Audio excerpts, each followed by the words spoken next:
Jack Gohlke, welcome to the podcast, my man. How you doing? I'm doing great. Thanks for having me on.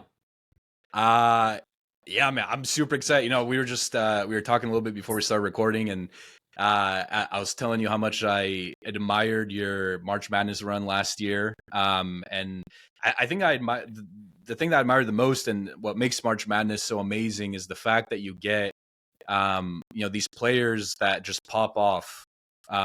These guys that you may have never heard of. Like, I think in doing research for the pod, you may have had like 700 Instagram followers between before March Madness of last year, something like that. Talking about a guy who wasn't on a lot of people's radars, you go out, you have this performance against Kentucky, and now all of a sudden you're on everyone's radar, and everyone's talking about Jack Gohlke and where did this guy come from and what's his backstory. And here we are now, about a year and a half later. I'm interviewing you on my podcast, and you had quite the journey since March Madness of 2024. Absolutely. And so, like, if someone's a fan of basketball, of college basketball, NBA basketball, it doesn't matter. I'm sure they know or have at least heard of who you are. But maybe someone who's joining in on this conversation, they have no idea who you are. They don't know about your 32 points against Kentucky, 10 threes, which I think is second all time in March Madness history. Why do you think that person who doesn't know who you are should stick around and listen to this podcast? Oh, that's an awesome question off the bat. I love it. I think I've been super lucky to get a bunch of like recognition and a bunch of kind of appreciation, for lack of a better word, from people who kind of learned about my journey. And honestly, before I even had a chance to tell it, I feel like there was some truth out there and some things that weren't true about my journey, but everything kind of just spread like wildfire that weekend. So um, I think there's just a lot to it. Like there's a lot. There were a lot of steps in my journey that led up to that performance in the tournament, and then there's also been a bunch of stuff afterwards that has taught me a lot about just the basketball world and the world in general of being able to travel the world and do what I love. And um, it's just one of those things. Like the story is always still being written. It's such a cliche, but there's a lot that goes into every moment. And for something like that, where it was just such a kind of snapshot of everything I feel like I'd done in my career. Like I said, I think there's a lot more to the story. One thing that I think most people could relate to, whether or not they're a sports fan, is this concept of an overnight success. And I see it all the time within entrepreneurship. Certainly basketball and sports is, I think, pretty relevant for this as well. But this concept that, hey, someone is a nobody one day, and then the next morning they wake up and it's all this fame and glory and money, and seemingly everything happens overnight. And so for someone who's not familiar with your story, they would probably put you on the first page of the Overnight Success magazine. You're the poster boy for overnight success, again, from seemingly sprouting out of nowhere, and now you're beating arguably the top team in the country in Kentucky. Probably, I mean, definitely one of the best programs in the country. And so what I love to do is kind of unpack the quote unquote overnight success, and disprove this concept of an overnight success, and prove that it's really not possible. Sure, you could win the lottery, but that's few and far between. So let's unpack your quote unquote overnight success and kind of all the steps that you had mentioned leading up to the 32 points against Kentucky. Yeah, I think that's an awesome perspective to have and a great way to look at it. Like really, it started from deciding at a young age, like that I love basketball, and I kind of feel lucky in a way.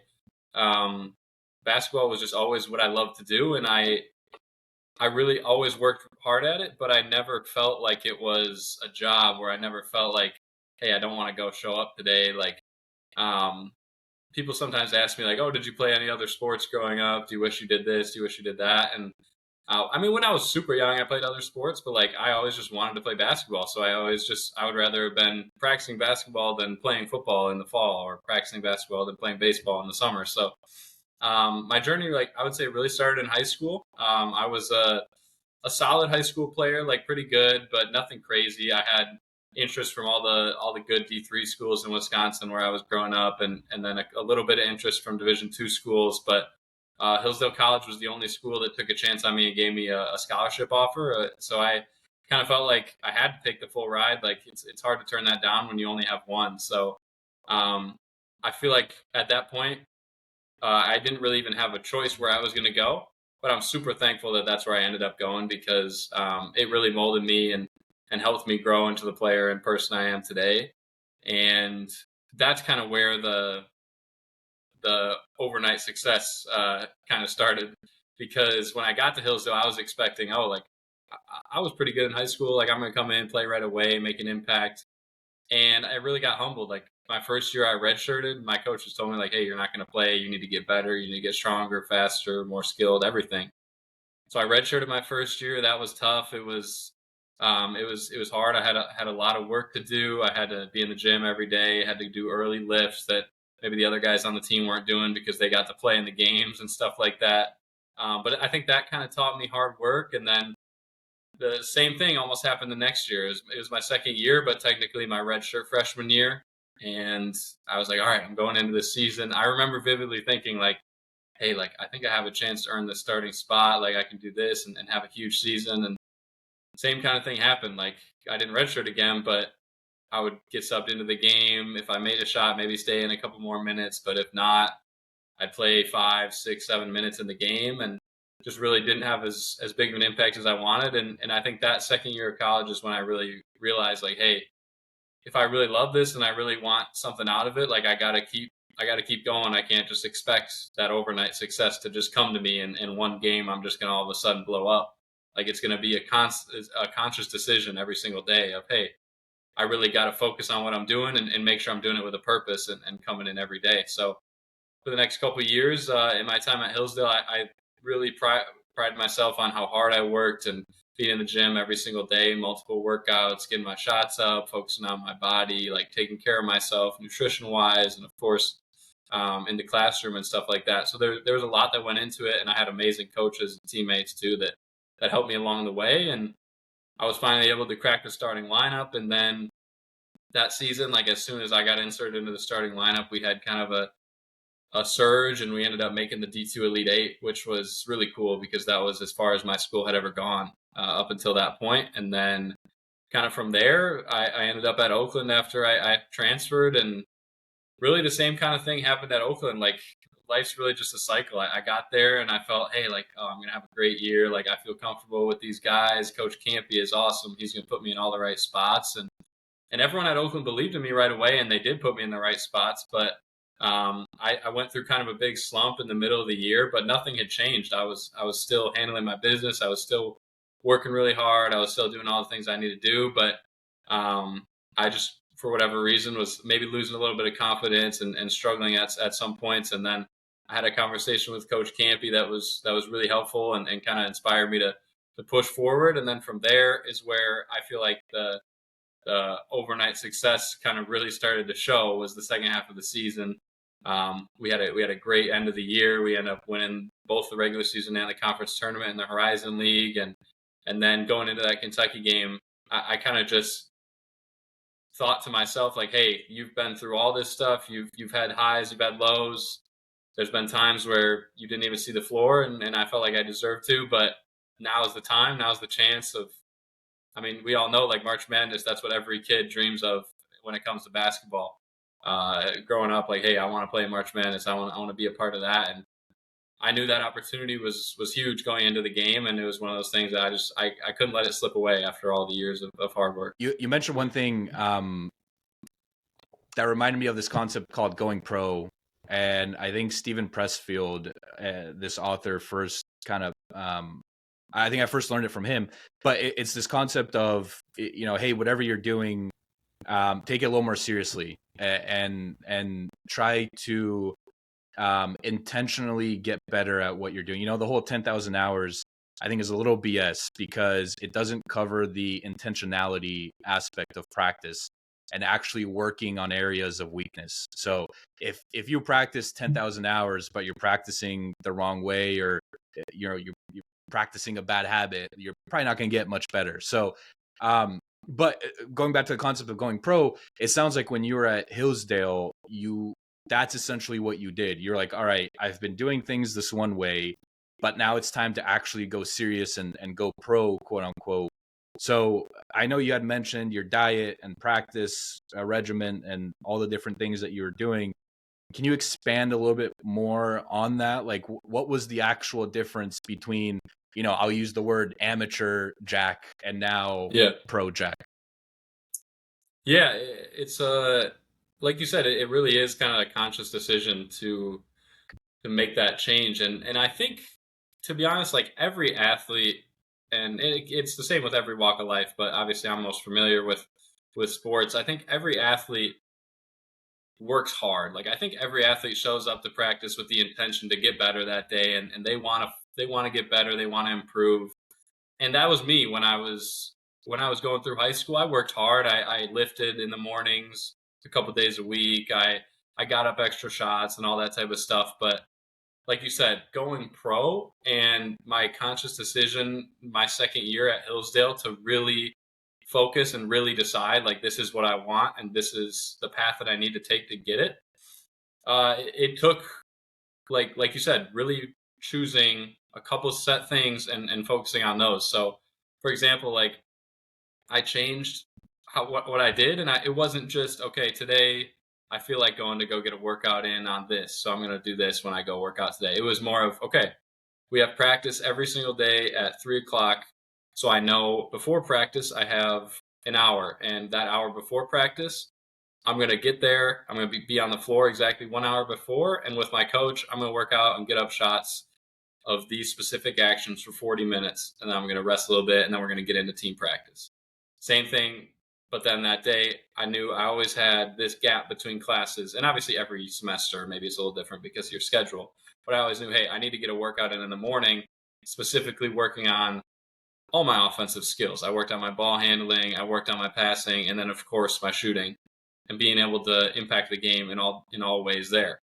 So then every single day I'd be in there for hour 15 with one of my coaches, getting that workout in a couple hours before practice. And then I'd also have my lift that I would always do after practice.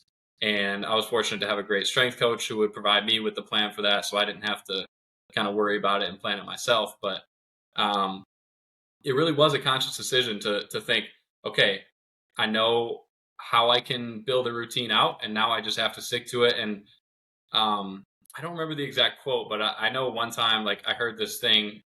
Everyone always hears a bunch of quotes from Kobe, but something about how like you shouldn't negotiate with yourself. If you want to be a pro or you want something in life, you can't wake up every single day and negotiate with yourself. Oh, maybe I'll go 20 minutes late today and just shorten the workout a little bit, or no, like I'm tired today. Maybe I can just take today off and then tomorrow will be a better workout. Like in life, or anything, like there are of course times where you need a rest day and you need to let your body recover, or you need to let your mental recover.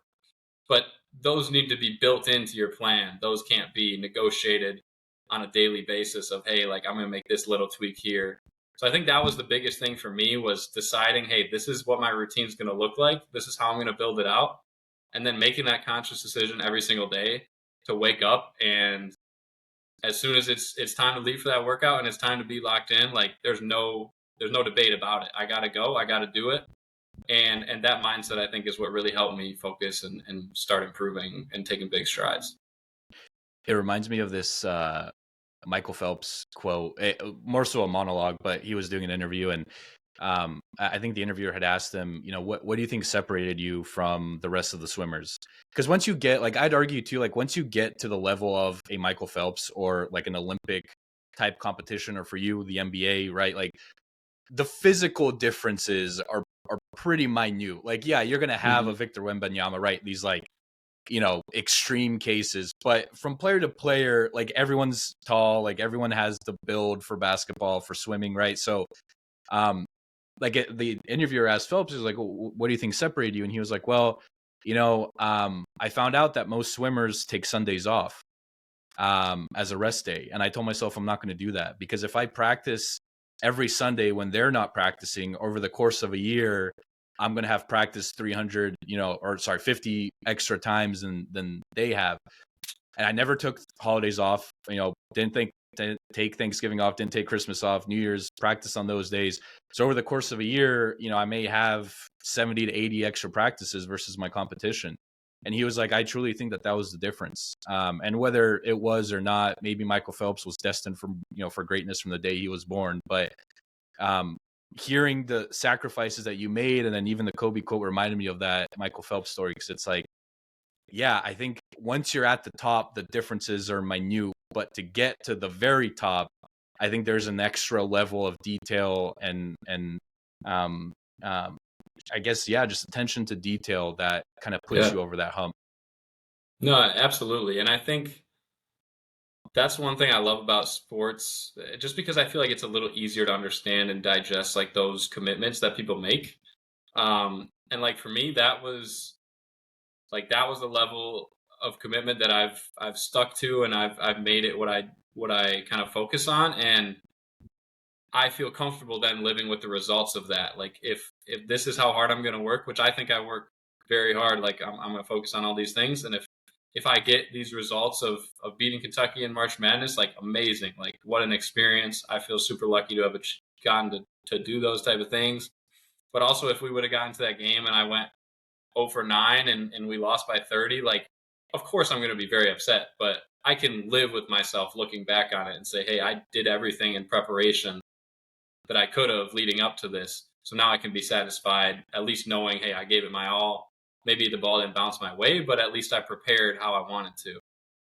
But also, like, I do want to add on top of that, I think I love hearing those stories about like the truly generational elite athletes and like Michael Jordan, Michael Phelps, Kobe Bryant, Tom Brady, like those guys that just really like to be at that level, you can't live a normal life. Like you can't be a normal person. Like unfortunately, you're sacrificing family, you're sacrificing holidays, you're sacrificing all this stuff, and I think that's just something that not everyone is, of course, like willing to do. And I don't think there's a right or wrong answer. Like I think like I know for myself, I would love to be as successful as Kobe Bryant, of course, but like there are also other things like family and stuff like that that I do value in my life. So I think it is like really cool just to appreciate the the level of intentionality that those people put into what they do, and hearing those stories is really cool.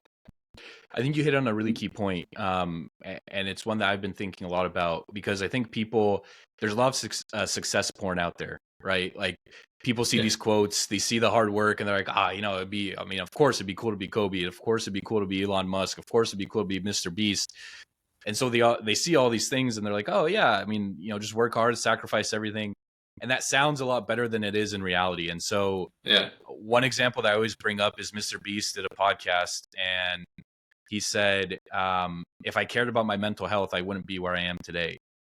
And I think Elon Musk had a similar quote when asked about his work ethic and all that. And he was like, if you were me for a day, you wouldn't want my life.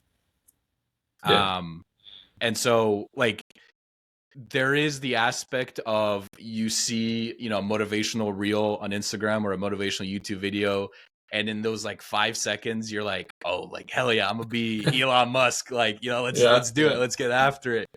But to your point, like when you actually get down into reality, it's like these people either are not seeing their family, have a broken family themselves, right? Like are going through some real mental health challenges, like have all these things that you often don't hear about. So I think you bring up a really important point of figuring out like what balance suits you, like where do you want to be in that spectrum of success, which leads me to my yeah. question: how did you find that balance? Like how did you discover what the balance of family, friends, fun, and then also success on the basketball court looked like for you? Yeah, I think it was kind of a natural thing, like how I found that balance. Because for me personally, I've always like loved being with my family and spending time with them, but I've been super fortunate that my family supports me in everything I do, and they make an effort to come to my games or check up on me, whatever, those types of things. So especially in college in particular, like I was able to see my family at games and on road trips when we would go play closer to home and things like that. So um, I felt like I was able to really commit and focus on improving at school and kind of be in my own bubble. But also, I mean, one of the amazing things that like I hope everyone appreciates about their college experience, whether it's athletics or just as a regular student, is just the environment you're in with all your peers and your best friends. Like looking back on it, and I think I appreciated it while I was in college, but now looking back on it, like those were the best times of hey, I can focus on these things. Like I can once I set my routine, like I did have to sacrifice a couple times, maybe going to hang out with my friends or doing something on the weekends because I was like, hey, this is the work I need to do and this is the success I want to have. But at the same time, like I still practiced every day with my teammates who were my best friends and they still are my best friends to this day. And I was able to after practice we live together. So we go home and we spend time together. Like that was one of the great things where I felt like I really wasn't sacrificing too many things that I wanted to have, besides like whether it was maybe sleep or things of that nature. Where like, hey, I have a tough schedule that I got to fit all this stuff in. But I think when I turned pro and now I'm kind of traveling the world, that's now where I'm like, okay, these things are amazing. It's really fun to travel the world and to see all these cool new things. But now you're kind of separated from when you're in college. You're with coaches who care and have invested in you for multiple years, and teammates and friends who you've been there with for multiple years and you've grown with and kind of became a man with, for lack of better words. Versus now, it's okay. Like now, it's really basketball is your job, and I'm here I'm here because I love playing basketball and I want it to be my job, not as much because all these relationships that I'm building are so amazing. And that's just kind of what happens once you turn professional with things. But yeah, I think like I honestly just felt super fortunate that my experience was something where I didn't feel like I was really sacrificing anything crazy off the court because I had such great relationships. And I think that's just a credit to the people that were around me, my coaches and my teammates. I also wonder if it's one of those things that you don't really realize until you've gone through it and you're looking back in hindsight. Because like sometimes when I think about like my college experience, very different from yours. Is that doesn't even need to be said, but like I got a degree in aerospace engineering from San Diego State. Shout out Kawhi Leonard. And at the time there would be nights where it's like, hey Nick, you want to go out? And me and my friends would be like, no, we're gonna go study. We have a test on whatever Monday. And at the time, it didn't really feel like a sacrifice. It was just like it was a decision that I made in the moment. But I wasn't trying to connect the dots and be like, oh, in 5 years from now, I'm going to look back on this and be like, wow, I sacrificed, one night out in San Diego to go study for this test. So I wonder if it's one of those things where you're making all of these decisions in the moment without really taking into account all of the other decisions that are now stacking up, on top of one another, and then lead to some ultimate sacrifice. I don't know if that makes sense, but I Yeah. guess an No, example would be like, like if you're choosing to practice over spending time with family, you do it once, it's not a big deal. You do it 5 times, maybe it's still not a big deal. But now you do it 30 times, and without realizing it, you've missed 30 hangouts with your family. And now looking back on it, you're like, oh yeah, I sacrificed my family for basketball. yeah. No, I think that's actually a really good point. And like, I think looking back on, especially like the college period of my career, um, like you said, in the moment, like nothing felt like too crazy of a sacrifice. Like it felt like I was making a conscious decision to, hey, I want to focus on these things. But yeah, I do think now looking back on it, like, hey, maybe I did sacrifice like some time doing things with my friends, and like, hey, looking back on college, like that's what you always wish. Like, hey, I wish I could just have more time with my buddies or whatever it may be. But that does make me think about like even um, maybe I am a little crazy because I have a trainer or a guy that I work out with when I'm at home with one of my close friends who also plays professionally right now in Italy. And whenever we were home in college, like we would always work out on Thanksgiving and on Christmas. And we were fortunate enough to have someone who was willing to get in the gym with us. But I think like that's just as I've kind of gotten into my routine and the things that I want to take care of with basketball and how much I love it, I think that has also turned into like almost family therapy time for me. Like I feel like I'm for better or for worse, I feel like I'm falling behind when I take those days off. So when I'm able to go in the morning on it's Christmas morning, I go, I work out, get a great workout in with my best friend and one of my closest mentors to me, who's really helped me kind of grow into the player and person I am today. And then I can go afterwards, hang out with my family. Like that feels super special, and I feel super fortunate to be able to do that. And now being away in another country and not being able to do things like that, that I feel like is the sacrifice. Yeah, you said something. It's funny. I was actually just talking about this with a friend. Um, about feeling. I'm going to paraphrase and correct me if I'm wrong, but Yeah. feeling bad on the days off, right? Like the days that you don't practice, it's like you're missing Hmm. something. You're not being productive. And what's funny is like I felt like that for a long time, especially now with the podcast. Like anytime I'm not doing something related to growing the podcast, I'm like, I'm a failure. What am I doing? Get up. You're lazy. Yeah. Yeah. um, and tied into that is this feeling of not being enough. And I did some introspection, and I realized like ever since I was a kid, like I played basketball growing up. I was pretty good until like fourth grade because I was like a bigger kid, and then everybody else grew, and then I was like, oh, my one advantage is gone. Um, and like, but I distinctly remember during like basketball games, I played water polo later in high school.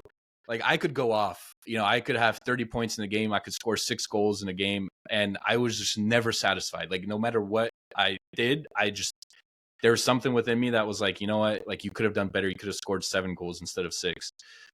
Um, and for the longest time, I thought it was a bug. It was like something's wrong with me. This isn't right. And then I heard Novak Djokovic talk about it in an interview, and he said he's the exact same way because people are like, dude, just retire. You have 24 Grand Yeah. Slams. People consider you to be the GOAT. I'm not going to get into that debate, but obviously, definitely one of the best tennis players of all time. You have all the records, you have all the accolades. Just retire, man. Spend some time with family.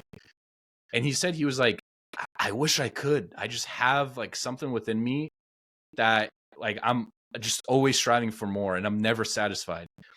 So I'm curious, A, do you feel that way? And B, do you feel like it is a feature or a bug?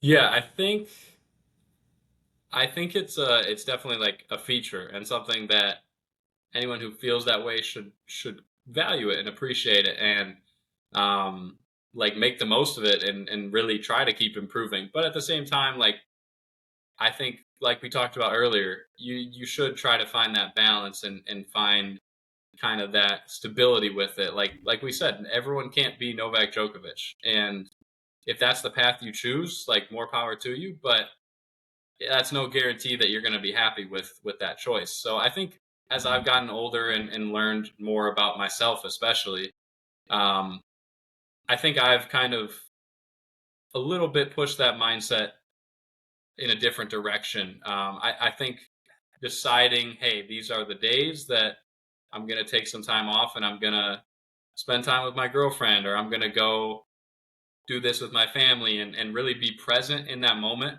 versus when I was younger and maybe 18, 20, 22. I think in those moments I was always worried about, hey, like I'm not getting better today. I'm getting worse. People are passing me up. I'm getting further from my goal. I do think that's kind of a healthy feeling to have when you have big goals because it's going to push you and it's going to make you always be focused on improving. But at the same time, I think I'm grateful that I've been able to kind of reel that in a little bit. And it still pushes me 6 days of the week or 28 days out of the month. But I allow myself then on a couple of those days to just be present in what I'm doing and appreciate it because there is in my life there is more to my life than basketball and as much as I love basketball and I want to play for as long as I can, I also want to have a somewhat balanced life and be able to be present in other things. So just I think as I get older and as anyone gets older and realizes that there's going to start being other priorities in life, that's just kind of the way I've had to take it. I want to get to the game against Kentucky and right before then, but I did want to wrap up this conversation with another question. One thing I've been thinking a lot about too is motivation and how fleeting of a term it is, and I think it is extremely misconstrued And you could call it lukewarm take, hot take if you want, is that I think you should lean into whatever motivates you in that specific moment. So, classic example, dumb example, girlfriend breaks up with you, you're down bad. Yep. You have two options. You can sit there and pout, or you could get up and use it to your advantage and be like, you know what? I'm gonna show that girl that she messed up and that she lost a good one.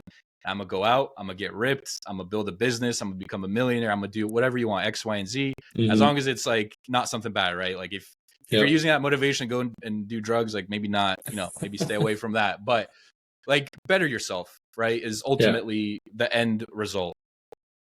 Lean into that. And I think a lot of people will hear that and they'll be like, well, but I don't know, is it healthy? My opinion is like, truthfully, I don't necessarily care about what other people think is healthy or not. For me, there are some objective truths, right? Like there are things that are considered unhealthy. But in that moment, if that is if that breakup is my motivation, then I'm gonna lean into that. Same goes for like money. A lot of people are motivated by money. I guarantee you a lot more people are motivated by money than will actually admit it. And a lot of people hold it to themselves because they're like, I don't want to say that I'm motivated by money because other people are going to go out and they're going to say, well, that Nick guy, he's only motivated by money. Like, look at how shallow he is. But if that's if that's what gets you out of bed, excited to grow your business, to pick up a basketball, to do this, my opinion is lean into it, because it's already difficult enough to reach the top of any career of anything that you want to achieve. Certainly becoming a NBA player, even getting to the G League, playing internationally, like these are all very difficult milestones. So whatever gets you out of bed and gets you to go do the work, fuck it, man. Like lean into that. Like lean into it heavy. Thoughts on that? I like that a lot. I think I really agree with it, and I think like you said at the beginning of our discussion, like you kind of see a lot of things of these motivational Instagram videos or YouTube videos or whatever they may be. And then you also hear people on the other side talking about motivation's fake, like discipline is the real thing. And like, I mean, yeah, some of those things I agree with them and like they're making fair points, but I 100% agree with you. Like, if your motivation in a certain moment is maybe what some would describe as unhealthy, I don't I think as humans, like we're all unhealthy in certain ways and we're never going to be perfect. Like that's just how it is. And I think the sooner people can accept that everything in their life isn't ever going to be perfect, and that's okay as long as you're moving in the right direction, you're moving towards something that you've committed yourself to. Hopefully that's a positive goal that you have. I think whatever motivation you have and you can come up with that day, like great. If it's you just watched a David Goggins video and that's what got you going that day, like awesome. Go have an amazing workout. Go work super hard and run yourself into the ground. If it's because your girlfriend broke up with you and that gets you going for a month, great. Like I think honestly, for me personally, and I think anyone that like has been in a real routine before, like a daily routine, would tell you like whatever got them motivated to start that routine doesn't really matter, just like you said. But once you get the ball rolling on any habit, it's almost hard to stop. Like you just appreciate and enjoy what you're doing, even though maybe you didn't at the beginning of the process. So I think, like you said, whatever your motivation is, let it propel you forward, let it get you going. And then once you built that momentum, you're just going to want to keep going. You're going to want to keep getting better. You're going to want to keep pursuing money, power, like whatever it is, basketball skills, uh, musical talent, like whatever it is. Once you get that ball rolling, you're going to keep pursuing it, and things are just going to kind of get easier from there, even though you're working just as hard as you were at the beginning. Dude, couldn't have said it better myself. I think the point you made about getting the ball rolling is super important. And tying it back to when we were talking about sacrifice and kind of the power of daily decisions. If you don't brush your teeth one night, probably not a big deal. Your teeth aren't going to fall out. You don't brush your teeth 3 months in a row, now you have problems. Mhm. And so if you don't work out, one day, if you skip one day, probably not a big deal. But if you skip 10 days in a row, well, now you're starting over from the beginning. So I really love your point about whatever gets the ball rolling, like whatever piece of motivation that is, lean into it until you build that habit. And then the need for that motivation, I think we would both agree, diminishes over time Hmm. as the habit and the consistency and the discipline kind of take over. I actually 100%. really like that. Yeah, I love that perspective. Yeah. Yeah, that's good, man. Wow, we're just we're just We're solving rolling. solving the world problem here. Exactly. um, Jack, man, I want to get to your journey here a little bit. So I read online, and I want you to validate this, that you were an Uber driver at Hillsdale or right before you joined Oakland. Is that true? So that was one of the things I mentioned at the beginning, or that I was alluding to at the beginning. That was not true. Okay, Nothing, no perfect. shade at anyone that's driven Uber. Like, obviously, nothing wrong with that. Like, you guys are making things go in this world. But I was super fortunate to be. We had scholarships at our Division II school, and I was able to. It's not like I didn't have much money in my pocket, but I had a meal plan and I had everything I needed and stuff like that. So I was lucky to be able to focus on just basketball when I was at Hillsdale. Why do you think that was fabricated? Like, I mean, it's a tough question, right? Because I'm asking you to Yeah, describe someone else's intentions, but like, why would someone make that up about you? I remember like whenever I finally went on my phone, like 8 or whatever. It was a while after the game because I didn't even want to open it. I knew it was gonna be crazy and stuff. But I remember seeing that on like a couple people's Instagram stories or whatever, and I remember thinking like why would they make that up? It's just like a weird unnecessary detail, I thought. And I think it was probably just like we were talking about earlier, like people just searching for like ways to make a story even more crazy or more of an underdog thing or more of whatever. And like I just it was just an unnecessary detail that, like I said, there's no problem with someone who drove Uber. Like it almost felt like they were trying to like diss me and say like, hey, you were so low at this point and you made it to this point and whatever. And I don't know, I think maybe just to make the story a little more dramatic than it already was. It's like, wow, the hero not only was Jack from Wisconsin, but he also drove Uber. He was Exactly. like from this small, because I think you're from a small city, not that this Wisconsin, but you're from a small No, you're city in good. Wisconsin, is what I meant to say. Yeah. So it's like, wow, look at this guy's story. You know, played 4 years, I Yeah. think, at It Hillsdale, was transfers to yeah. Oakland. It was funny just because yeah, like I'm from the suburbs of Milwaukee, so like it was a small town, but like near a bunch of stuff and whatever. And I think the story was that I drove because the school I went to, Hillsdale, was a very small town, not near much. So I think the story was I would leave Hillsdale to go to Ann Arbor and drive Uber like on Michigan's campus. So I was just like, I don't know if this is like a Michigan person that made this story up and like saying I was like helping their student. I don't know what it was, but it was funny. So leading up to the game against Kentucky, um, you're obviously playing at Oakland. And I had read quotes and watched interviews with your coach and even yourself, and it seemed like going into the Kentucky game, you guys felt like you belonged. Just Yeah. describe to me the mentality, not only of yourself but of the team heading into that game.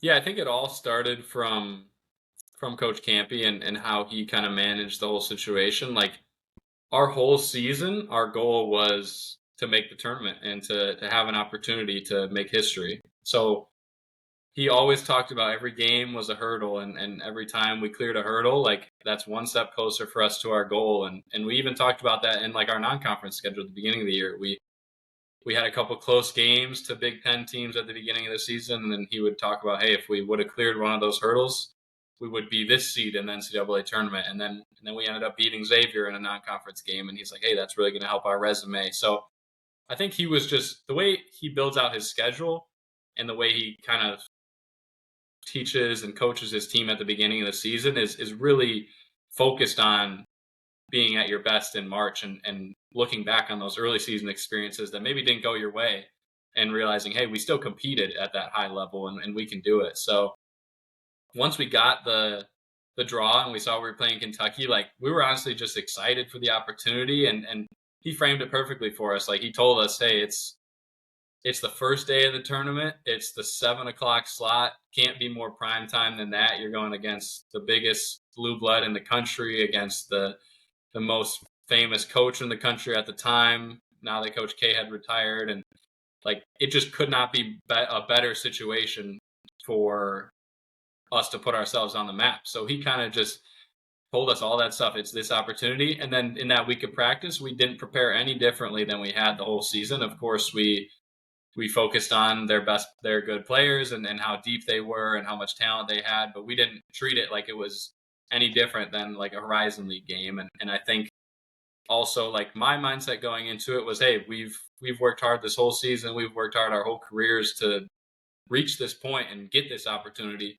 So let's seize it. Let's not treat ourselves as the underdog or anything like that. And I really tried to kind of instill that in our guys as well.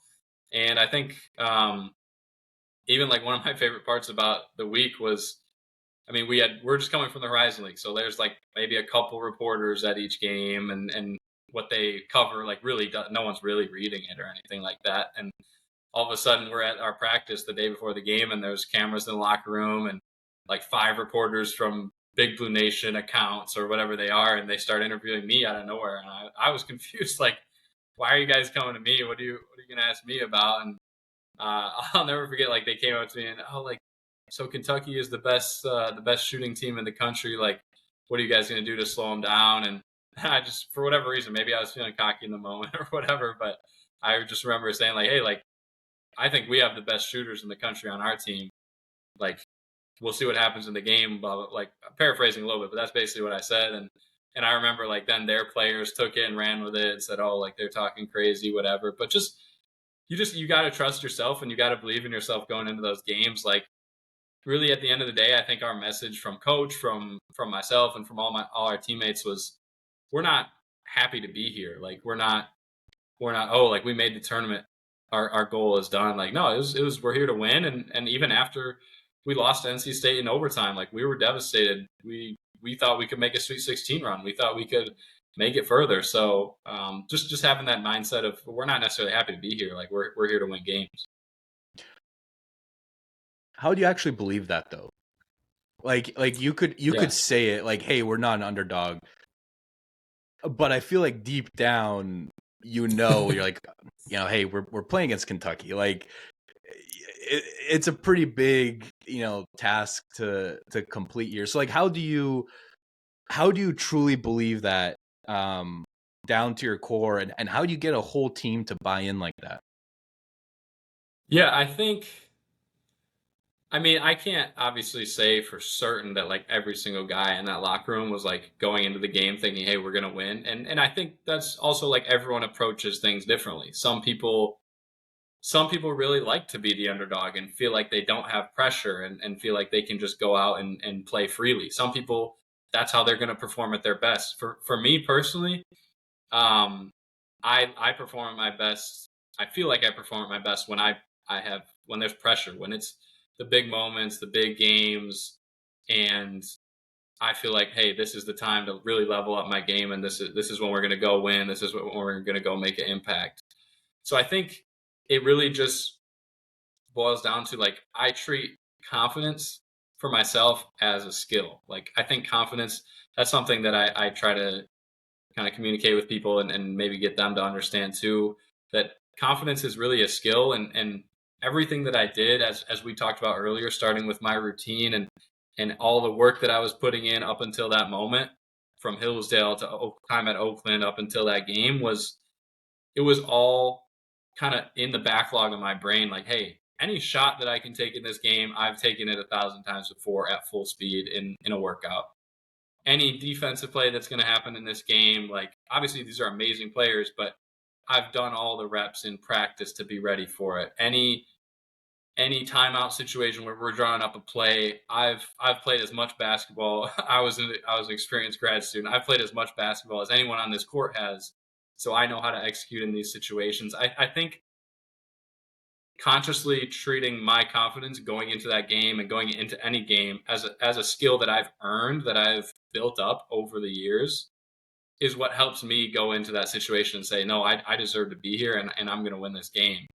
And I do think that's just different for everyone. Like some people are going to treat it differently, but I think thinking of confidence as a skill is valuable and it's helped me. Alex Ramosi has this great quote that I'm going to paraphrase, but he basically says, confidence doesn't come from shouting affirmations in the mirror, but going out and doing, or going out and proving to yourself that you are who you say you are. So confidence in a nutshell comes from action, at least in his perspective. And it sounds like from your perspective, that may be true as well. So it doesn't matter. I can sit Hmm. here and yell into the mirror all I want and say like, I'm confident, I'm confident, I'm confident. But until I actually go out and prove to myself that I am this confident person and go out and tackle things that maybe scare me or make me nervous or give me anxiety, like I'm just never going to be able to my prove to myself that I am who I say I am. And it sounds like that may have been similar to you, kind of Yeah. looking back on all the experience that you had and saying it's another, not to diminish the importance of a game, but almost looking at it like it's just another game. It's a team with players. I've been here before. I know how to shoot. Like all the things that I'm going to Yeah. be asked to do in the game, I've done 1,000 times before.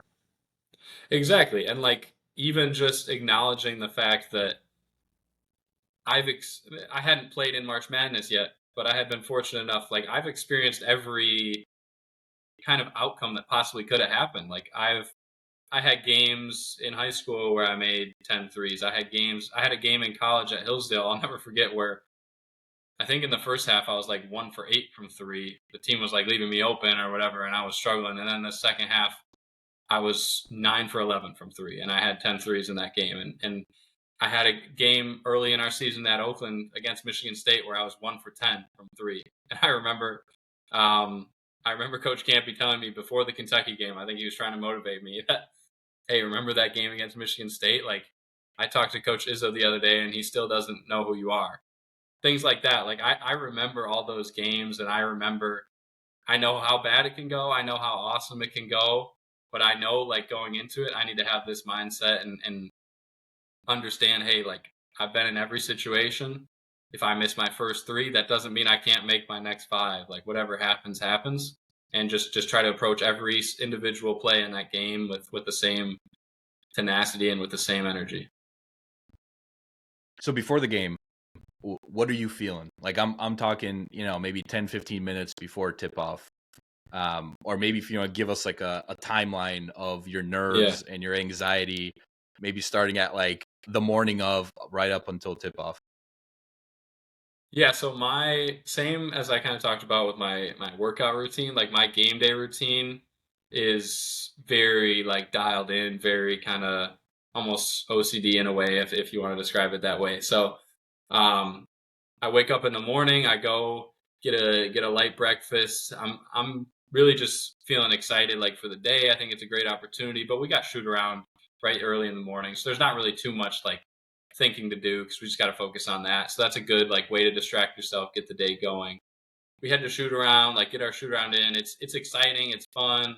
We're working out on this March Madness court in this beautiful arena in Pittsburgh, PPG Paints Arena, probably my favorite place I've ever played. And then we come back from shoot around, we prepared, we've gotten ready, and I've always been well, not always, but up my kind of the end of my Hillsdale career, and then as I got to Oakland and up until now, I started to prepare mentally like as much as I possibly could with visualization techniques and trying to figure out how I can get myself into that flow state in the game.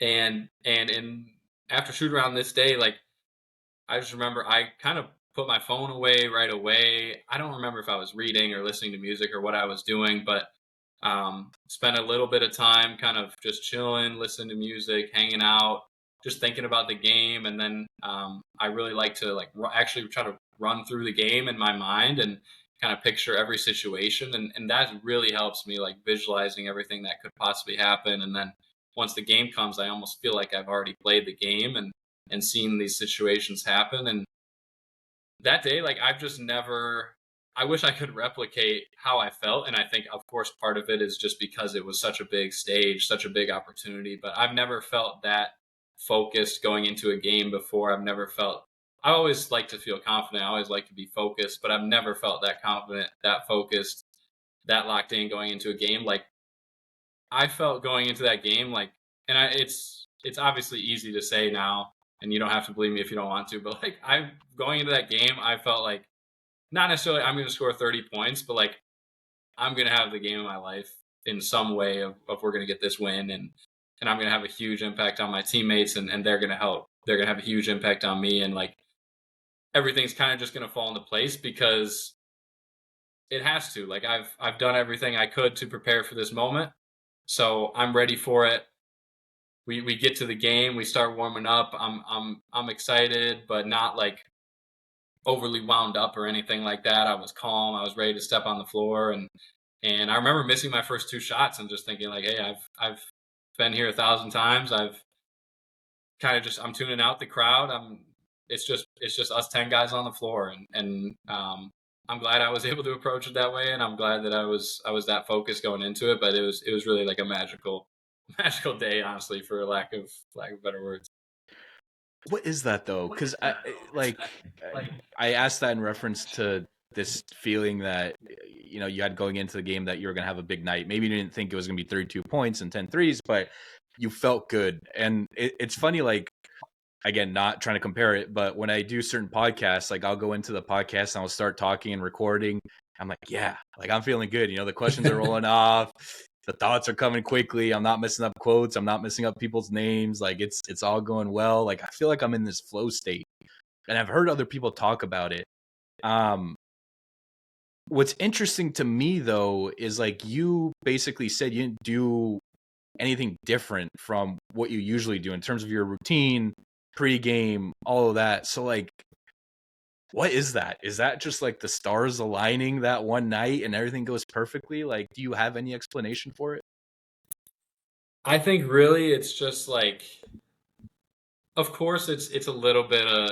I'd be lying if like it's not a little bit of luck or a little bit of perfect timing, but um, I really just think it's like all those, for lack of a better word, unseen hours or time by myself or with one coach in the gym, doing every exact action, every motion I was going to do in that game, live game speed reps, and just trusting that, hey, I've done all of it before. I have no reason to be nervous for this game.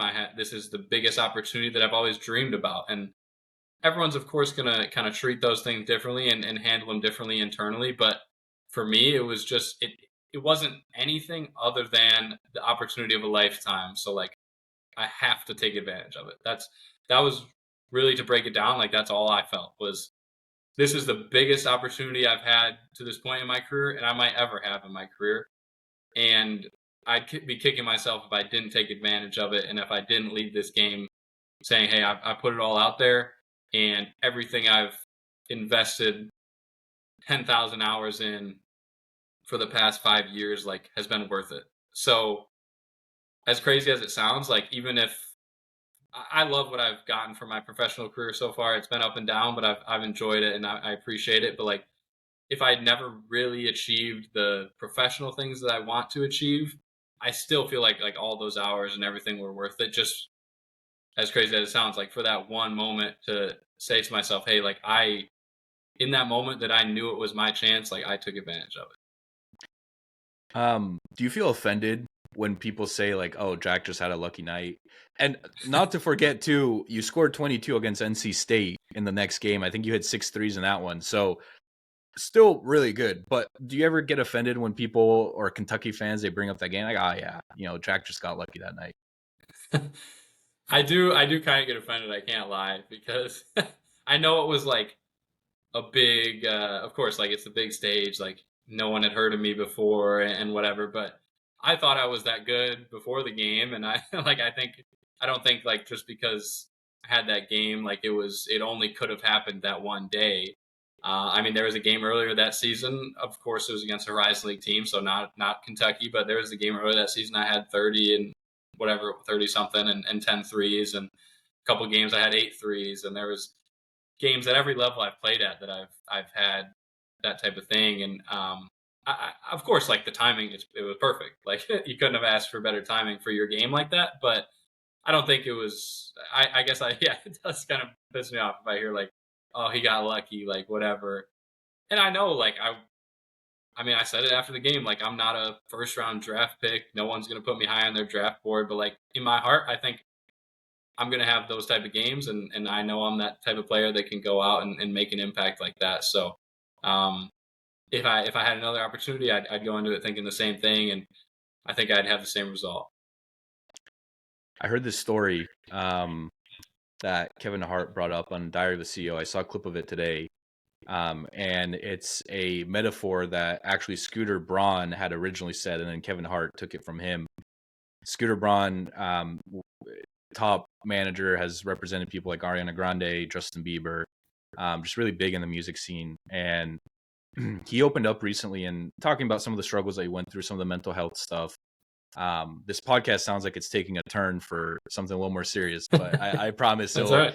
it'll lighten up here in a second. But he was really struggling, and I always have to remind myself in today's day and age of social media and all this stuff, people seem so happy because they're always posting their best version, and you really don't know what people are going through until you start to unpack it a little bit, or maybe they open up in public. Anyways, not the point of this story. He was talking about success, and I get goosebumps just kind of thinking about it.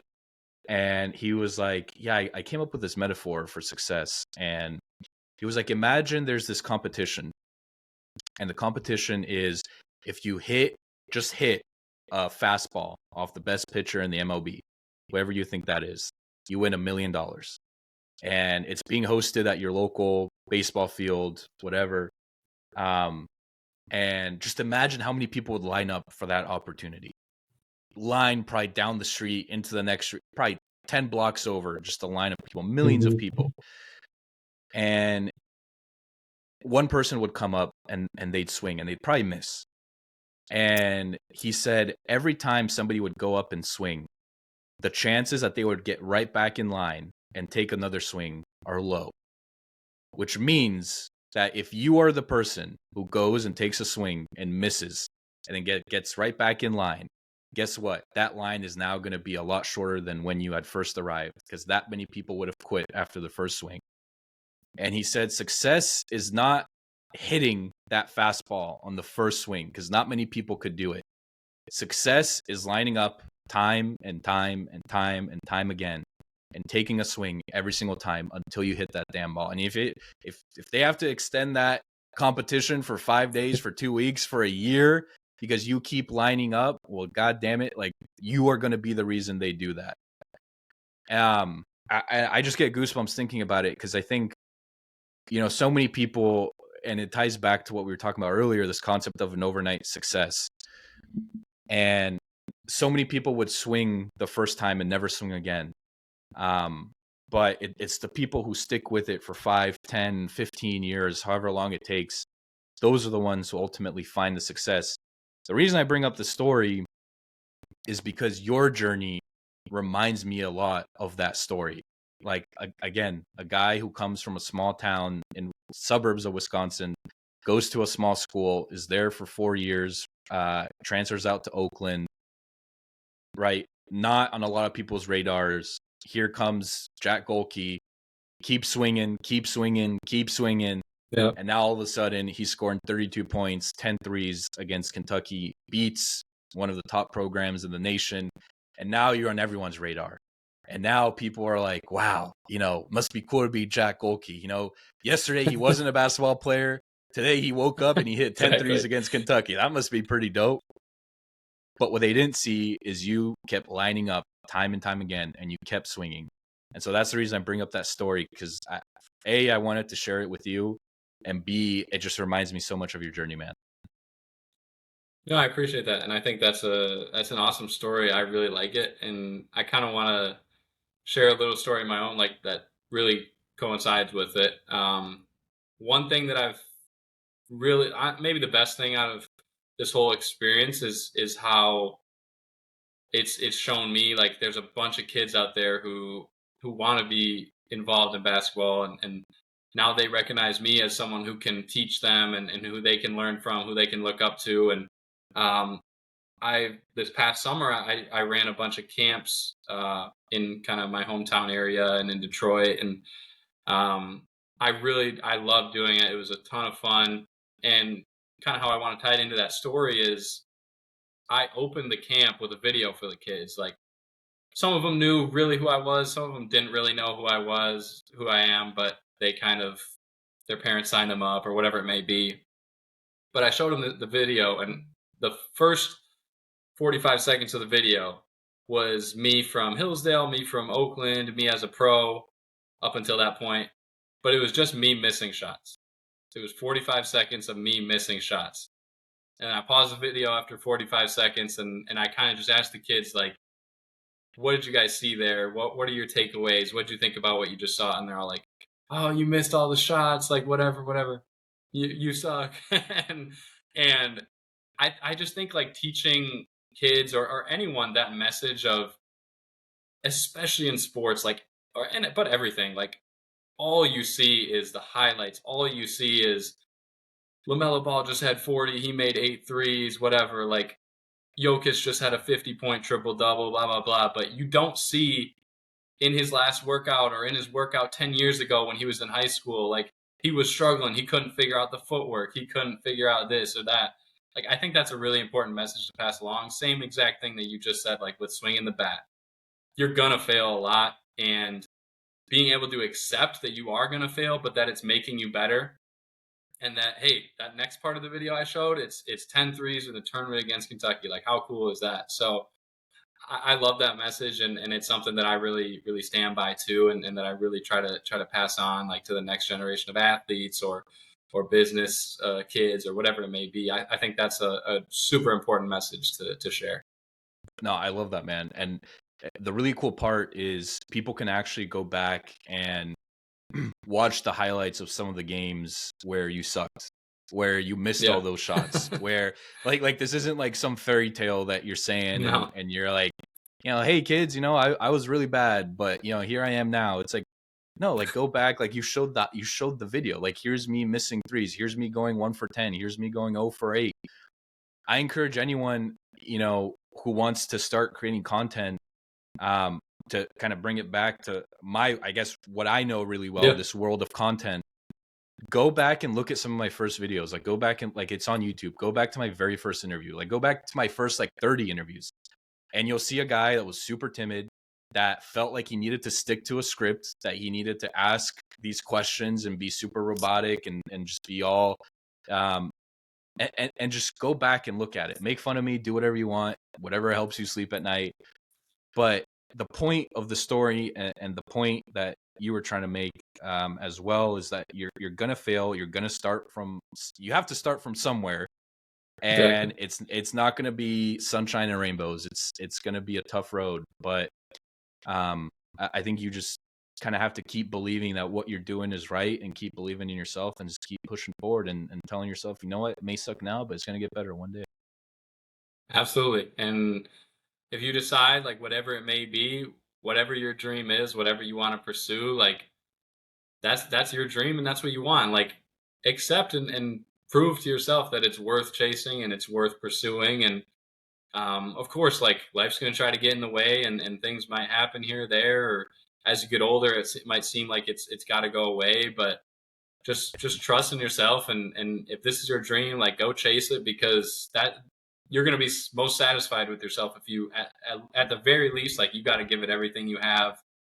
And if the results don't come at whatever deadline you have, like hey, maybe you got to keep pushing past that deadline, or but you got to give it everything you have, or else you're never going to be satisfied with the positive or the negative result. Like I think that's something I've learned too, is just you got to give it everything you have so that you can live with the results. I'm trying to find. So I think this was up in the Spurs locker room at one point when they were going with Duncan and Ginobili and Parker and all that, and they were winning. I'm trying to find. I have it written down somewhere, but it's this quote, that, of course, now I'm not going to find. Ah, here we go. Found it. So yeah, the Spurs had this quote hanging in their locker room. I'm going to read it word for word so I don't mess it up here. The quote says, "When nothing seems to help, I go and look at a stonecutter hammering away at his rock, perhaps 100 times without as much as a crack showing in it. Yet at the 101st blow, it will split in two. And I know it was not that last blow that did it, but all that had gone before." Yeah, I think that's a perfect way to encapsulate it. Like your success isn't linear, and the work that you have to put in, it's for a while it might feel like nothing's happening, like nothing's going your way. I know I've felt that way before, and I know I'll still feel that way sometimes now. But just trusting what you're doing and knowing that the results are going to come. They have come before. You're in the same pattern that you've always been in. Things are going to go your way as long as you're doing what you're supposed to do. Yep.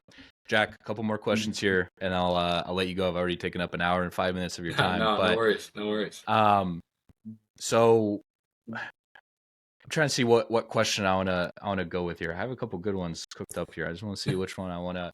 Um,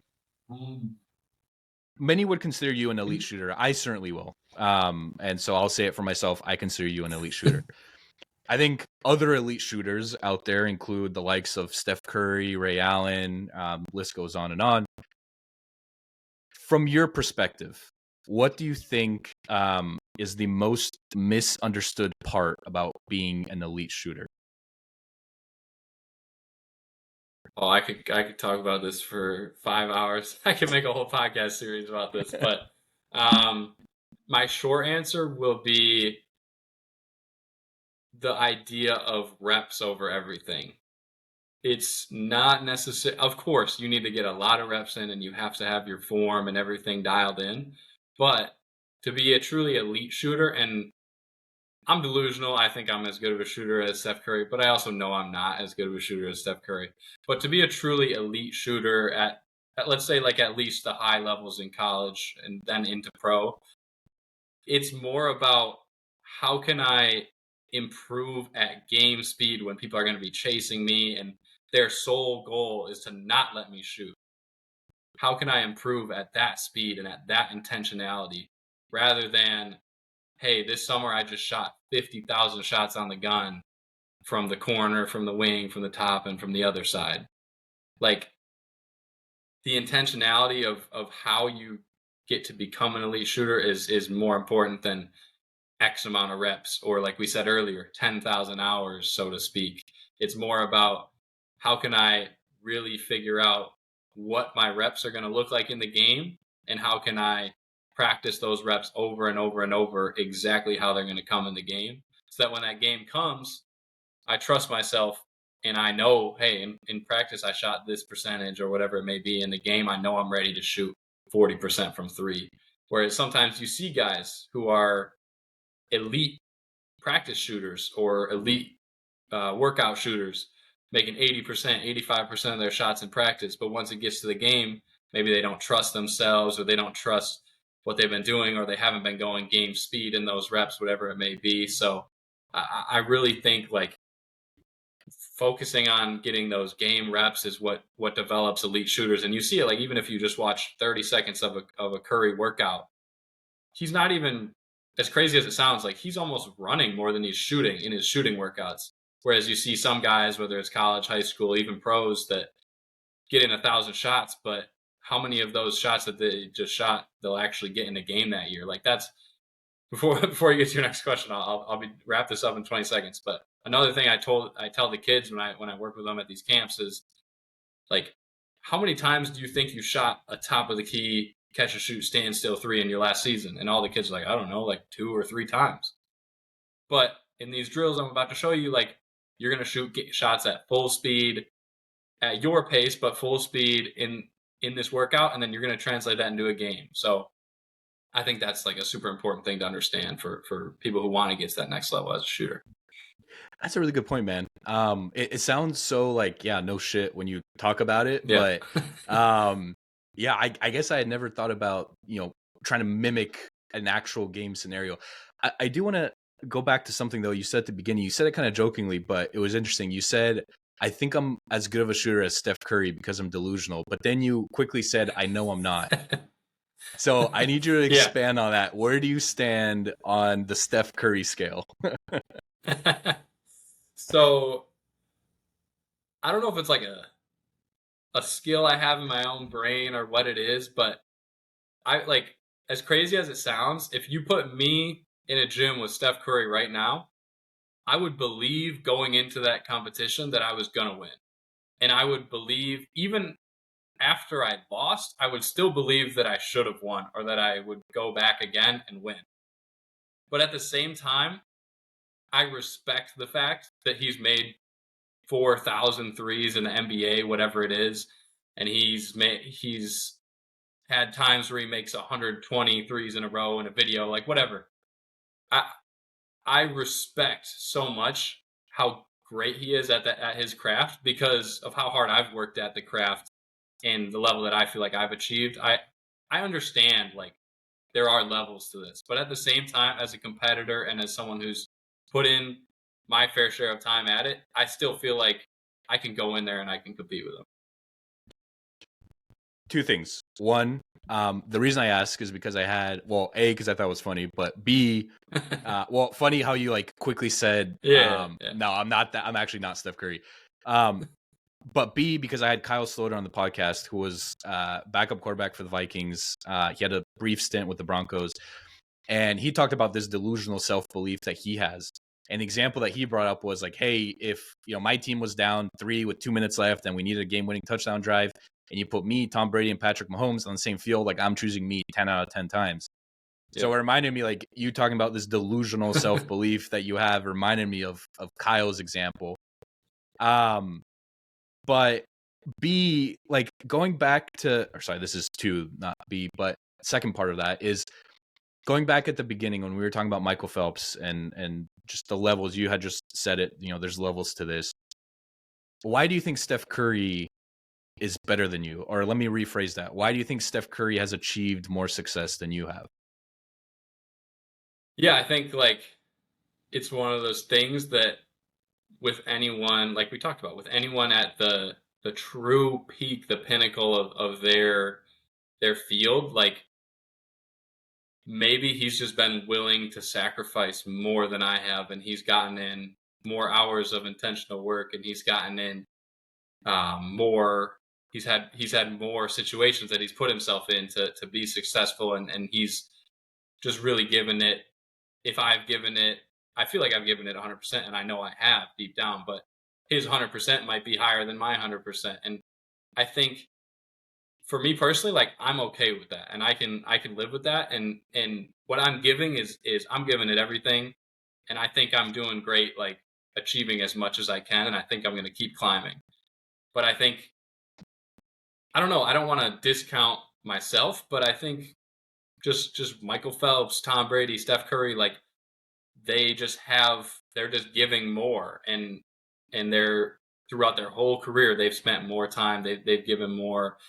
Maybe they do have a little more natural talent, but I don't like focusing on that because you can always worry about, oh, this he's taller than me, he's more athletic, he's got more natural talent. I would just give Steph credit and say he's put in the absolute maximum time he could have, the absolute maximum intentionality he could have, and look where it's got him. Versus me, I've put in as much time and intentionality as I could live with myself doing. Like, could I have, over the past 5 years, could I have worked out another hour a day? Like, of course I could have. There's time in the day to do it, like whatever there needs to be done. But I had other priorities. Maybe I should have spent less time, like, on my phone, like, throughout whatever it is. But I can live with, like, the intentionality and the time that I've spent with what I've done. But I can also accept that, hey, like, Steph Curry's on another level. He's done more, and he deserves the success he has. Like, I don't think it's necessarily a healthy attitude to say, like, I've done the exact same amount of stuff as Curry's done, and I can never achieve what he's done because he's he has the natural talent. Like, I understand that argument, but at the same time, like, I can live with what I've done, and I trust myself and where I've gotten to and where I want to get to, and more power to him. I don't know if that makes sense, but that's kind of No, how I it look does. at it. And I don't want people to listen to this and think like, oh, Nick's trying to discredit Steph Curry in any way. Like, I'm certainly not. Like, the guy is the best shooter of all time. He clearly, like you said, deserves every accolade, deserves all the respect that one could give. So the whole point of this conversation, me asking these questions, isn't me trying to be like, well, Steph Curry's not that great. Like, not at all. No, I'm of very course. aware of how amazing he is. My thing is, I'm so interested in like how people got to like that level. because for every Steph Curry, and please do not take this the wrong way, but like for every Steph Curry, there's a Jack Gohlke, right? Who put in a lot of hard work, who is a fantastic shooter, but is just not at the level of a Curry. Hmm. And so one things that I've talked about on this podcast extensively is this element of luck and how much luck plays a role in some of this success, whether it's in basketball, football, entrepreneurship. There is this element of luck, but I think people like to stay away from the topic because it's kind of the same conversation as natural talent. A lot of times it's something that you can't control. Now, I would argue you can influence luck a little bit because you can put yourself in the right, right spot, right time, and then something quote unquote lucky happens. But for that something lucky to happen, you had to be there in that specific amount of time, which means that you had to do all this work ahead of time to even be in that position, right? So there's certain things Yeah. that you can do to maybe influence luck, but I think it's a topic that people stay away from because they see it as this like woo-woo thing that kind of just happens or it doesn't, right? Like Steph Curry's dad was a great shooter in his own right and played in the NBA. So like, is that lucky? Is it lucky that Steph was born to a father who was in the NBA and can kind of show him the ropes, right? So it's like you kind of go Love down my this slippery dad. slope. I love my dad, but he played trumpet in college, so. Oh, yeah, well, there you go. Hey, if you want to be like a world-renowned trumpeter, maybe that's your calling, man. Who knows? um, but it's just something that I think about because I think for every Tom Brady, for every Steph Curry, for every insert your favorite athlete who's the top of the top, there are thousands of other examples of people who did, again, not trying to discredit them, but did a similar amount of work and did all the right things. I'll end my ramble here, but it's almost like this success fallacy, or I forget the exact word for it, but you read about people who became successful or achieved some goal, and then you copy them and you say, well, Elon Musk worked hard and he did X, Y, and Z, and he got up at 4 a.m. So if I do those things, like I will also be successful and I will also Mhm. achieve these great things. But what you don't realize is there's probably thousands of other people who are also waking up at Yeah. 4 a.m. and who are doing all these things and who are putting in the hours and they're not successful and they haven't reached the top. So I don't know. Like, it's just so fascinating just tracking and seeing how people get to where they are. And that's really the only reason why I bring it up and I bring up stuff. No, I think it's true though. Like whether we call it like luck or we discuss like the natural talent aspect of things or whatever it may be, like there are certain factors that are always going to play into things, and there are like as much as we've talked about Steph and Tom Brady and Michael Phelps, like there are guys that are extremely successful, not quite at that point, but like take a Shaquille O'Neal for example, like no one's going to say that he worked as hard in his career as Kobe Bryant. Not to take anything at all away from him because he had an amazing career, Hall of Fame career that no one could stop him when he was playing. But some people are just going to get to that peak because like that's just how the statistics of of a population works. Like there's just going to be a couple people that are just that naturally talented that with some hard work, of course, but not quite as much as the other people, they can still reach that pinnacle. So I think it really just there's so many factors to each person's situation, and I think being you almost need two personalities, honestly. Like you need that's how I've kind of felt is like I have a personality of hey, like I'm the best. I'm gonna achieve everything I've ever dreamed of, and I'm gonna work my ass off to get there, David Goggins style. And then I also have this personality of that I've had to develop over time of as I've gotten older and matured more and kind of first off accepted how hard I'm going to work. Now I have this kind of other personality of, hey, like I'm going to go that hard, but at the same time, I'm going to be okay living with the results of, hey, maybe by the end of my basketball career, maybe I played 3 seasons in the EuroLeague, but I didn't make it to the NBA.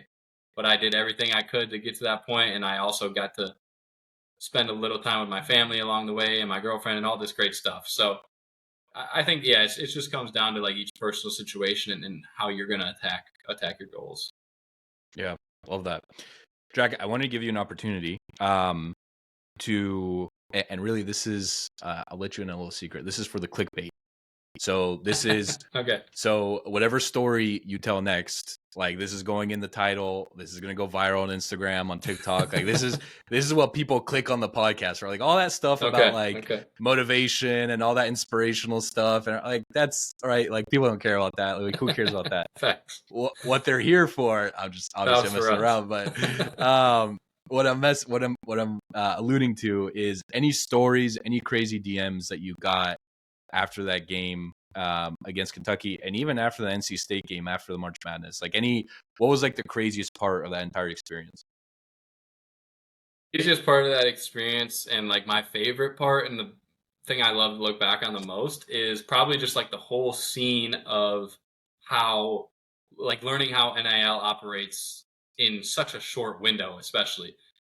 As we talked about earlier, like I kind of came from no recognition, I didn't have an agent, I didn't have any of that stuff. I didn't have any NIL money from Oakland or anything. So I'm just going into the game to play basketball. I'm not worried about anything else. I was thinking I was going to win, but I wasn't considering how much money am I going to make or anything like that. So game ends, things are crazy, but I don't really realize how crazy they are or what actually happened. I walk out after the locker room and kids are asking me to sign stuff and people want to take pictures and I'm a little confused. Like I'm just Jack. Like, what is this all about? But thankfully my friends are there with me. My buddies are there and they're like, hey dude, like your phone's going to be blowing up. Like you're going to be getting NIL offers. You're going to be getting this, that, whatever. Like, what are you going to do about it? Like, how are you going to handle it? I'm like, dude, we got another game in 2 days. Like all I'm worried about is trying to win that game and make the Sweet 16. Luckily, one of my buddies was an intern like the summer before at I think it was Wasserman or one of the sports agencies. So he had a little bit of experience. Not he's not a professional. He didn't know exactly what he was doing, but he at least could fake it till he made it. And he's like, okay, quick, make this email, jackgohlkenil@gmail.com. Tell people to email that. I'll go through everything. I'll look through it all, knock it out for you. So maybe people have seen the videos of whether it was TurboTax, UFOs in the hotel ballroom with the tape down court, all that good stuff. So seeing those go viral was hilarious. My friend was the one who negotiated those, and it was funny because the TurboTax deal. So I do the video in the hotel ballroom. It goes crazy viral. Like it's everywhere. People are like, oh, he's getting the bag. Like this is awesome. It's everywhere. I was shocked. Like how I think it got like I want to say like 20 million views or something like that. Something crazy. And the funniest part about it is of course, I had other friends like throughout the country playing college basketball. One of them, he gets a deal like the next round with TurboTax, and in the contract, I go back and I review my contract, say, hey, what does it say? What does his say? His contract says this contract cannot be executed in a hotel ballroom. So seeing that like stipulation added to the contract was really funny because it was just something I was like trying to put it together last second. I was trying to get it out there, like not worry too much about it because I got the game. And then they have to put a clause in these next contracts like, hey, you guys got to put a little more production value into these little videos that you're going to make. But I thought it was great because I feel like part of the beauty of it, so to speak, was how much of like a bag chase it was, for lack of better words. Like everyone just thought it was hilarious and then shared it. And like, what more could TurboTax want than just a ton of views on their video, a ton of engagement? So that was one. And then the other one that was funny too was after the NC State loss. Same buddy is still handling all this stuff. He comes to me and says, "Hey, like Buffalo Wild Wings wants to do this deal with you. You got to do this, this, and this." And I'm like, dude, my college career just ended. I'm up here like all these kids want to take pictures and sign autographs, and like I'm just gonna give them all the attention, and they're showing all this love to me. Like I don't want to worry about it. He's like, all right, whatever. Comes back to me like 30 minutes later. Hey, like this is how much they're offering. Like I really think you should consider it. I'm like, man, like I don't want to do it. Like it's too much hassle, whatever. So I think he just leaves it be. I think he's done. He comes back to me like 45 minutes later and is like, hey, like, just so you know, Buffalo Wild Wings is offering this much now. I'm like, what are you doing in the meantime, like with this negotiation? Like, he thinks he's an agent. He had this internship. Like, what are you doing? It's like, oh no, like I got him to go up to this number. I'm like, like I don't know, man. Like it's still not. I don't think it's worth it. Comes back an hour later. Hey, this is the number. Like this is what they want to do. I'm like, okay, like we got to do it. We got to do it. Like let's make it happen.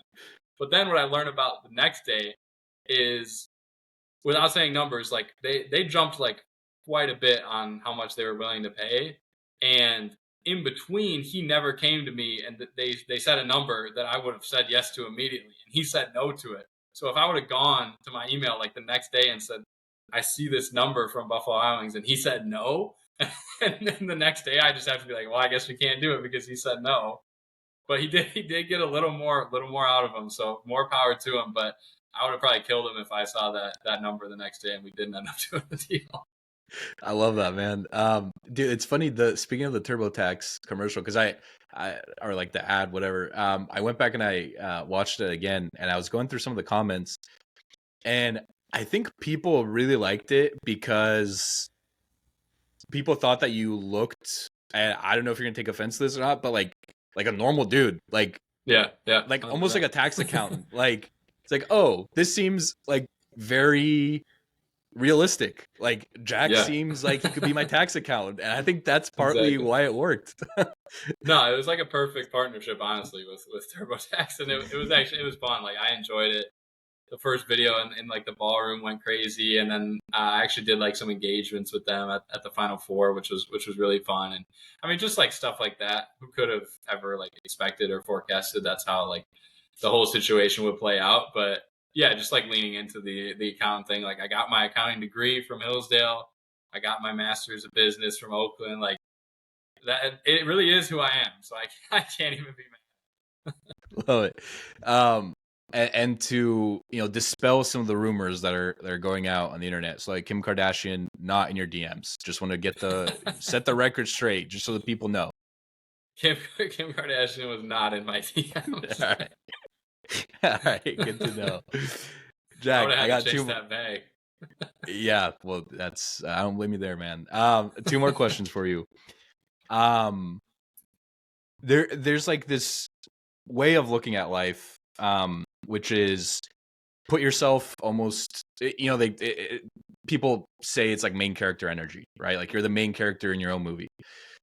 And the perspective is, imagine you're the main character in your own movie of life, and there's an audience watching this movie. In this current moment in time, what do you think that audience would be screaming at you to do in your own movie?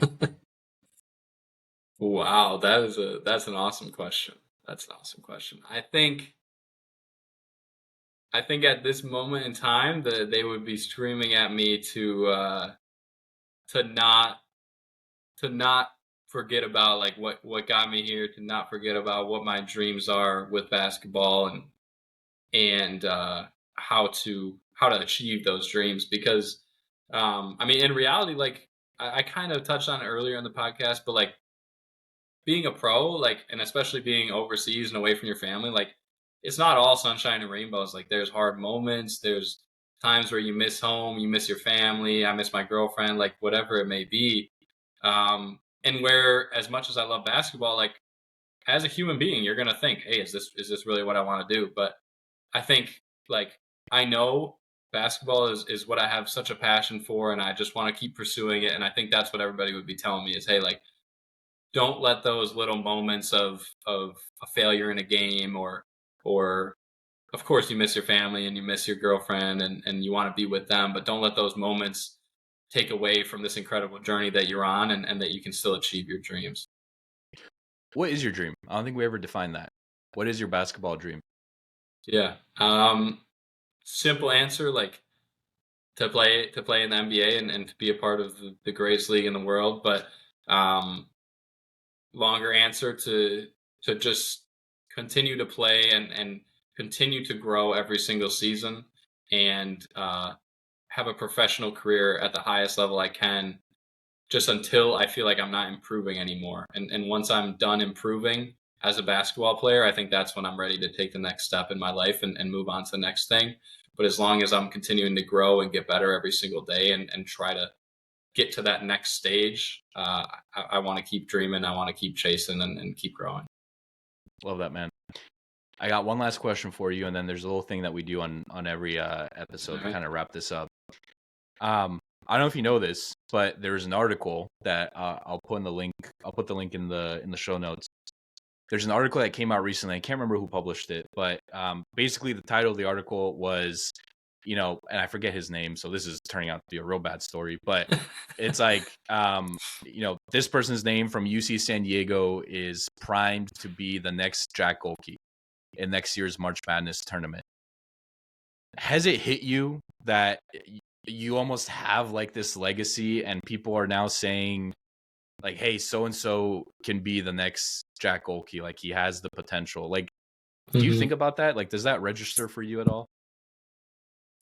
I think all that stuff like took a really long time to register for me and for me to kind of accept like as much like I am 1000% still the exact same person as I was before, but like that I am going to always be recognized as like that in that conversation of whatever you want to call it, March Madness heroes or legends, whatever people say. But it's just like it is really cool to see that. And for me, the coolest thing was as a D2 player and someone who came from a level that's it, Division two is like it's great basketball. It's high level players. It's guys who care so much about the game.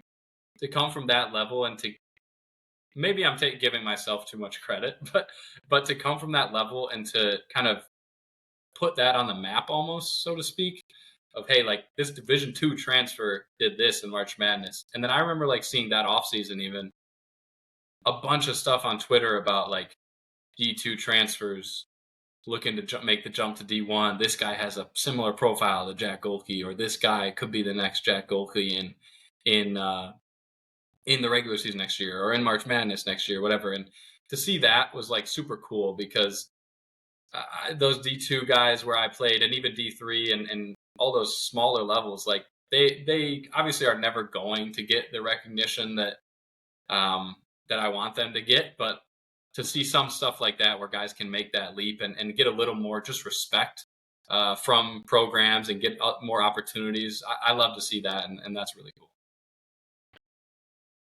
It's funny because I got the story partially wrong. So it was posted in March of this year, and the title is "Who is Tyler McGee? Meet the next Jack Gohlke leading UC San Diego's March Madness run." And then it says in the article that I have pulled up here, McGee's tendency to fire away could earn him comparisons to former Oakland standout Jack Gohlke. That's pretty cool, man. That's No, that's pretty cool.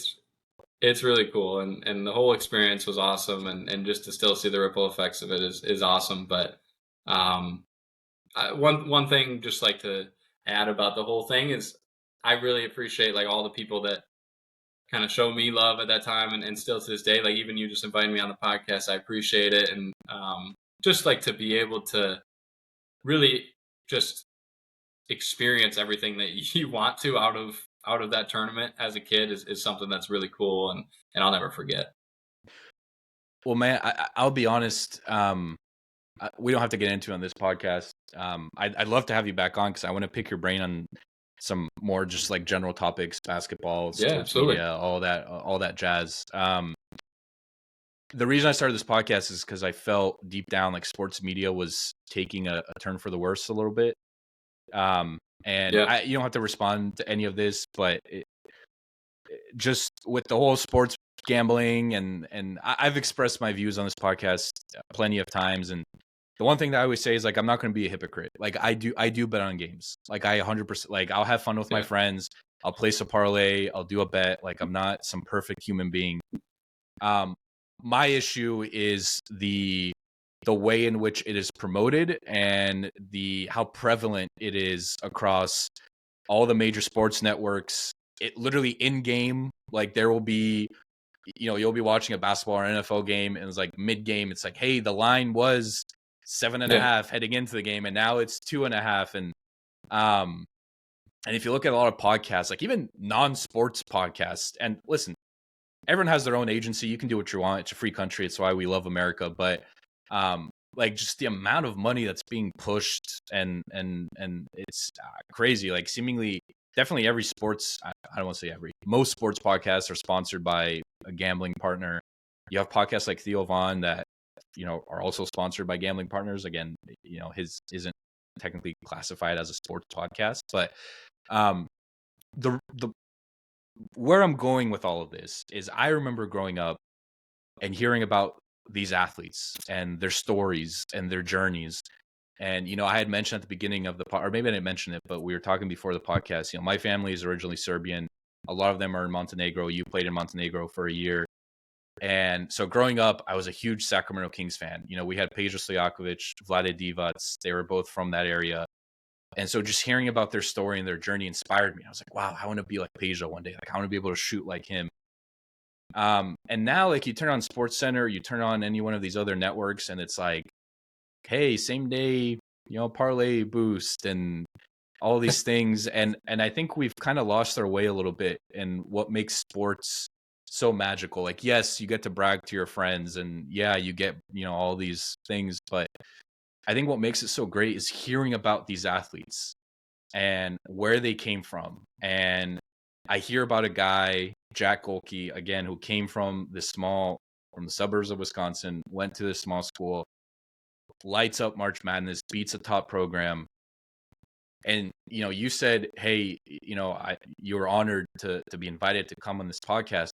Dude, the honor is all mine because you resemble, in my opinion, what you resemble what makes sports so magical is like these underdog stories, like these great athletes who come out of nowhere and they take the world by storm and they have these performances. And it's so inspiring to hear a story like yours. And I'll give my friend a shout out here. Tyler O'Shea is doing great work with his newsletter and Instagram channel or Instagram page. It's called Joker Mag.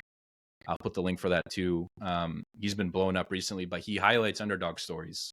So these athletes who came from these scenarios that you couldn't imagine and are now taking whatever sport they're in by storm. So dude, the honor's all mine, and just getting to sit across from you virtually has been amazing. Just hearing, you're obviously a very bright guy. You don't need me telling you that, but just getting into your mindset a little bit, and especially before the game against Kentucky, which many people remember still to this day, even though it's only been a year, has been truly an honor, man. No, man, I really appreciate you having me on, and I think I appreciate that that's the attitude you take, and that's the approach you take with your podcast, like trying to get these stories and have people learn, like, hey, this is where so and so came from, and this is how we got to this point. Because I think that's it is really kind of missing, and it's undervalued, and it's something that I think everyone likes those authentic conversations. It's just they got to find them and they got to be put out there. So I think it's great that you're trying to do that, and I wish you all but the best in doing that going forward. And I'd love to come back on at some point. I appreciate it, man. Yeah. And I'll end it with this. We still have to do the one last thing that we do on every podcast, but like I had Jay Billis on the pod, and Jay was talking about like his background and growing up. And one thing that stands out to me about that interview is like he said, hey, if you told me 5 years ago or 10 years ago that I was going to be this personality on ESPN and recognized as like the top college basketball analyst and all these things, I would have said you're absolutely insane. Like I just never would have predicted that. And we got into his journey and how he took like speech and debate classes, and how still to this day, like standing in front of people and having to debate somebody else was like the most nervous he's ever been in his life. Like all these different things that like you see the Jay Billis on TV now and you're like, wow, he's this confident guy, so knowledgeable about basketball, speaks eloquently, like all these different things. But there's a Jay Billis way back when that he was terrified of public speaking. So it's cool to hear, and I think it's cool to hear for someone who might be going through that now, like, hey, even some of these people that you look up to were at one point nervous about something or had some fear. So yeah, man. Exactly. Yeah. And Jack, just to add on that quickly, go ahead. um, at one point they were nervous and they were questioning themselves, but they probably still do at certain points today. So like I said earlier, like no one is ever perfect. No one has ever Yep. achieved like some final form of I'm never going to be nervous again, or I'm never going to like you get better with things and you get more confident, but at the end of the day, we're all human, and whatever reaction you're feeling in your head, like everyone else has felt it before, and you just got to push through it. I just want to add that. I mean, that's perfect. One last question, man. We end every All right, let's do it. podcast with this question, so there's a lot of pressure. Honestly, I kind of did you bad because I should have teed this up, or at least told you about it at the beginning, so you could have thought about it. But No, it's now all I'm right. really Off the putting you on the cuff. spot. 30-minute conversation with any athlete or entrepreneur from history. Who is it and why? So my favorite athlete of all time is a weird answer is Paul Pierce because I was a Oh, Celtics fan growing up for whatever reason, and I just loved Paul Pierce, but he would not be the person that I choose. Um, I would probably go Brady. I think I would probably take Tom Brady. Like he was just the first name that came to my head, and I think kind of how we were talking with Curry and Phelps and those type of guys, like I just have so much respect for like the amount of dedication, the amount of time that he poured into becoming the best at his particular craft, and like he was just such a publicly forward facing figure that I watched my entire life growing up and admired his tenacity and his willpower and his competitive nature. So just being able to like pick his brain for 30 minutes and not even like trying to take some crazy insight from it because I don't think there's much. I'm sure I'd learn something, but like I don't think you learn that much from it in terms of like, oh, I can add this to what I'm doing because I just don't know if I want to commit that much to one particular thing. But just learning like his stories, the hearing about all the things that he did, all the leadership roles he had, all the moments, the comebacks, the failures, the undefeated season turns into a loss, like that type of stuff. Just as a football fan and as a fan of anyone who's kind of achieved the pinnacle in something, I think he's like the one that I would love to talk to. it's funny you mentioned undefeated season ending in loss because I just had David Tyree on the pod, and obviously we No talked way, about that's the awesome. yeah we talked about the catch obviously in the Super Bowl. So that'd be Yeah. funny to put them together and be like, what were describe your feelings like from each side. Like Oh David, you my describe your gosh. emotion, and Tom, you describe your emotion. That exact moment that David made that catch. Um, I also gotta say, man, you're gonna have a lot of Wisconsin people upset with you because you're from Wisconsin. Paul Pierce was your favorite athlete growing up, and now you I want to talk know. to I Tom know. Brady. There seems to be a lot of Boston love. Yeah, I was the first like basketball team I ever played for was in some rec kids league and we were the Celtics, so I thought I had to be a Celtics fan. No one in my family really cared about basketball, so we weren't Bucks fans. I'm definitely a Packer fan, but um I mean I love Favre, I love Rodgers, but how do you not like have the ultimate No, for respect for sure. a guy like Brady?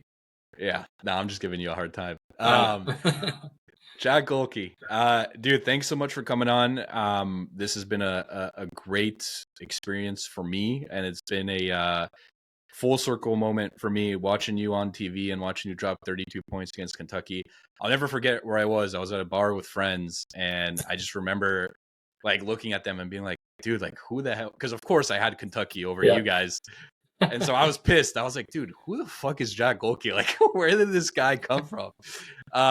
So going from, feelings of anger to feelings of admiration, man, for you and your journey and just everything that you stand for and I've talked about on this podcast has been awesome. Where can people find you and more of your work? Yeah, so I'm just J Golke 34 on Instagram and Twitter. And I have a website, jackgolkehoops.com, and that's kind of where I um, put out all my details about, especially things with camps and when I'm going to be home in the summer training and stuff like that. Like I briefly mentioned, I love to do that stuff. So that's where you can find me. And yeah, thanks for having me on. It's really been fun and um, it was a really good conversation. I appreciate all your questions and they were it was good stuff. Thanks, Jack. I appreciate that, man. All right, till next time, my man. Take it easy. So take care.